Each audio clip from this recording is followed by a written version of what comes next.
But I want to tell you something. What disturbs me more than the policy that you call a policy is the rationale for the policy.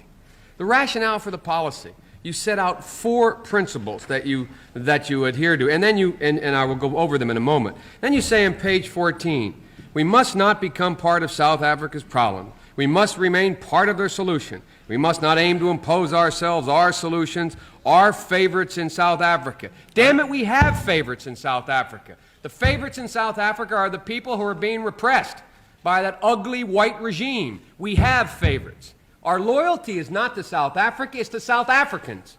And the South Africans are majority black, and they are being excoriated. It is not to some stupid puppet government over there. It is not to the Afrikaner regime. We have no loyalty to them. We have no loyalty to South Africa, to South Africans.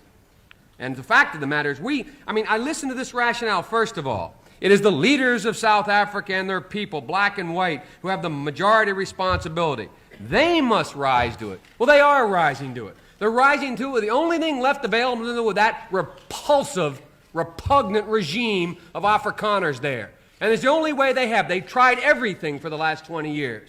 They begged, they borrowed, they crawled, and now they're taking up arms. The second thing, progress toward peace requires a timetable. Timetable, elimination of apartheid. What's our timetable? What are we saying to that repugnant regime? Are we saying you've got 20 days, 20 months, 20 years? We ask them to put up a timetable. What's our timetable? Where do we stand morally? Thirdly, black South Africans, the choices before black South Africans are equally clear. We call on them to avoid easy descent into violence, terrorism, and extremism. To demonstrate by their action they understand the need for compromise. Hell, they've tried to compromise for 20 years. They've tried everything in their power. And look what's happened to them. They're being crushed. And then you say, the fourth principle is that our policies and those of our allies ensure that we expand political liberties in the post-apartheid South Africa. Mr. Secretary, maybe it's because I come from the civil rights movement in this country. We sat there and we heard the same kind of arguments, the same exact arguments. We cannot impose from the North a solution on the South. They must work out their problems, black and white, together. We cannot, as a nation, expose them to the economic ravages that will come. We must consider what will happen after segregation before we eliminate segregation.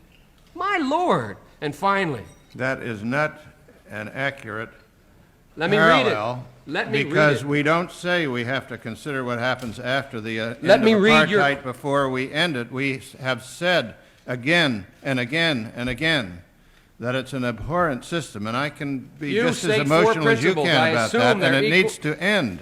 You state 4 principles. I assume they're equally important. You say fourth, our policy and those of our allies should ensure and expand the political liberties in the post-apartheid South Africa are accomplished by an expansion of economic opportunities. My God, worry about that when it comes. These people are being crushed. And we're sitting here with the same kind of rhetoric. The same thing we heard. We heard go slow. We heard we have to take care of the problem afterwards. We heard we can't impose. You are totally misconstruing the testimony that I gave. Read first. Furthermore, Senator, let me say that I hate to hear a senator of the United States calling for violence. I'm not calling for violence. That's what you're doing. I hate to hear exactly what you're doing. I hate to hear an administration and a Secretary of State refusing to act on a morally abhorrent point. I hate to hear this country. I'm ashamed that this country puts out a policy like this that says nothing. Nothing. It says continue the same. We put no timetable on. We make no specific demand. We don't set it down. I'm ashamed that's our policy. That's what I'm ashamed of. I'm ashamed of the lack of moral backbone to this policy. Well, I resent that deeply because there is tremendous moral backbone in that policy on a bipartisan basis and has been for many, many years. There is no bipartisan basis for this. There is, I doubt very much if there is any real disagreement with the objectives set out there, with the steps that have to be taken if there is going to be the kind of change you want.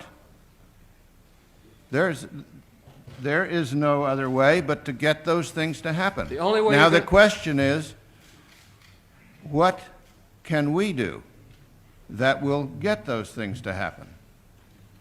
And I think that I outlined the course that is there, and also have tried to point up to The only you way you and to avert the South violence is African act. government the terrible situation they're creating for themselves. Obviously, the action has caused violence, or at least has not stopped the violence. There is violence, overwhelming violence in South Africa today. If you want to avoid more, the former Prime Minister of Australia is correct. Let the South African blacks know that we stand with them four square. We do. We have let them know. They don't believe it, neither do I. Well,